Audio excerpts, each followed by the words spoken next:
O Savinho é um case de como não... Só um parênteses. O Savinho tem algumas condicionantes, dependendo de metas, que podem trazer mais lucros para o Atlético. Vou recomeçar para facilitar a vida do corte do povo do portal. O Savinho é o case de como não trabalhar talento nas categorias de base. O Savinho começou a se despontar, a convocação para a seleção das categorias de base. O que os gênios do Atlético fizeram? Colocaram ele no time de transição do Chávari. O que era o time de transição? Começou com a ideia, chega o Sampaoli e vira o sparring. Ele, o Neto. Era simplesmente para completar treino. Velho. Deixaram o Savinho mais de um ano para completar treino no Atlético. Tiraram ele de Taça São Paulo de Futebol Júnior, tiraram ele de jogos do Sub-17, do Sub-20. Vez ou outra colocou uns minutinhos no time profissional. E aí o Sub-17 entrar em campo, chamava o Savinho para completar o time lá. Você desmotiva o cara que está no Sub-17, você desmotiva a base porque não está utilizando o profissional também. Colocava de vez em quando no Sub-20 também. Cara, você conversa com um atleta, igual eu converso às vezes assim, você coloca o atleta no profissional um dia, no outro dia na base, coloca no profissional, depois chama a cabeça do cara não rende mais na base igual rendia antigamente, cara. É difícil explicar a cabeça de atleta, mas ele não se sente mais parte da categoria de base. Voltar o menino é a pior coisa que um clube pode fazer. Exatamente. Porque o cara cria aquela expectativa de estar no profissional, né? Já começa a arrastar o chinelinho ali igual profissional e volta para a base. A motivação vai lá embaixo. Moralizado. Né? Você pode ver que muito menino que volta para a base vira reserva na base. Como é que pode um cara de seleção brasileira que chegou no profissional virar reserva da base? Tem alguma coisa errada nessa condição, igual você está falando. Aí o São Paulo começa a utilizar ele um tempo ali. Naquele timaço do Galo, que voou e sobrou no Brasil, o que você viu do Savinho naquele time? Pouco, muito pouco. Cara, quando você tem um time redondinho, emplacando, um jogo ou outro coloca o menino, cara. Palmeiras está fazendo muito isso, né? Coloca o menino para dar um ritmo, para dar uma confiança. Você vai deixar para colocar na bomba? Começou a desandar o time. O que eles fizeram? Acionaram o menino. Quando estava voando redondinho, ele estava encostado. Quando começou a dar problema, chama o Savinho e coloca.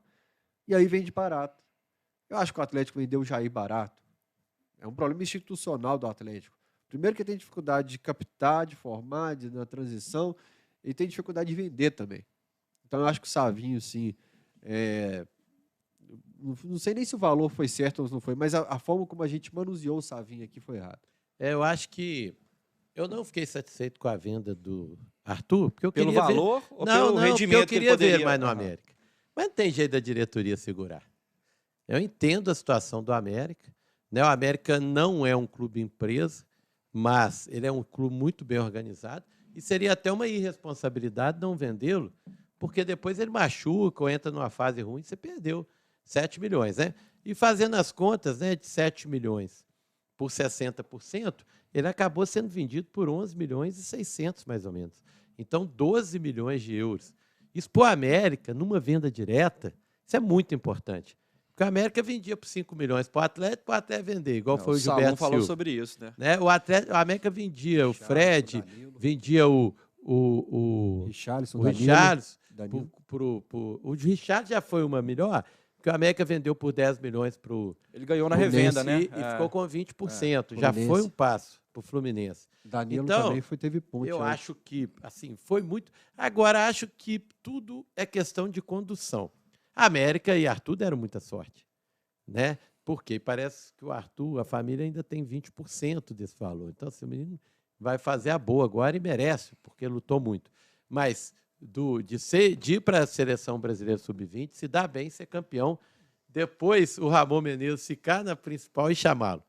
E agora ele já foi convocado para a sub-20 de novo. Então, foi sorte aliada à competência. E um ponto importante, o América colocando o Arthur para jogar em jogos decisivos. Agora, mas aí não tinha mais jeito. Lauro, o Mancini, se ele não vai para a seleção principal, era perigoso ele estar de reserva do Nino Paraíba. O Mancini não tem um trabalho para a base. Ele está provando isso não utilizando os meninos. Nós viemos com o Adson, que é um craque na ponta direita. Podia estar entrando. Nós temos o Luan Campos, que acabou com a Copa São Paulo. Um jogador forte, um ponta forte. Ele não pôs nem 5 minutos no Campeonato Mineiro. Tem o Júlio, zagueiro, Então, a mesma coisa que o Fael está reclamando no Atlético, de queimar o Savinho conduzindo mal, o América está fazendo. Se eu fosse presidente do América, eu ia chamar o Wagner Mancini aqui. Meu irmão, deixa eu te falar. Isso aqui para nós é grana. Eu pago o seu salário, é quando esses meninos arrebentam, eu fico com o dinheiro em caixa. Então, aqui, vai jogar um jogo no interior, põe o Júlio. Vamos observar o menino. Eu tenho certeza que ele vai dar conta. Mas o Mancini não banca isso. Mas e a torcida? Vai ter paciência? A do América tem. Essa é a grande questão também, né? América O torcedor vive pedindo base. Mas o torcedor no estádio tem paciência? Olá, desculpar, né? Eu repito, não é provocação, não. O dia que eu perguntei ao Salom, por que você dificulta tanta negociação para o Atlético? Ele falou, porque eu sinto a pressão da torcida. Eu falei, a torcida do Atlético e do Cruzeiro pressionam bem mais, o volume e tal. A do América não é provocação, mas assim, dá para você testar lá. Não, né? mas eu vou te falar diferente. Eu já vi a torcida do Cruzeiro, principalmente, queimando muito jogador por causa da ansiedade de querer ver o cara jogar. A torcida do América, ela gosta da base. A torcida do América gosta, já está acostumada. A gente a vida inteira viu, né, diversos jogadores. Nós tivemos times aí com 5, 6 da base, cara. Era a época do Estevão, né? A época de vários jogadores, do Rinaldo. Era um time que foi campeão brasileiro em 97, cheio de menino da base. O time campeão mineiro em 2001 tinha uns caras E da não base. tem essa pressão de Atlético e Cruzeiro.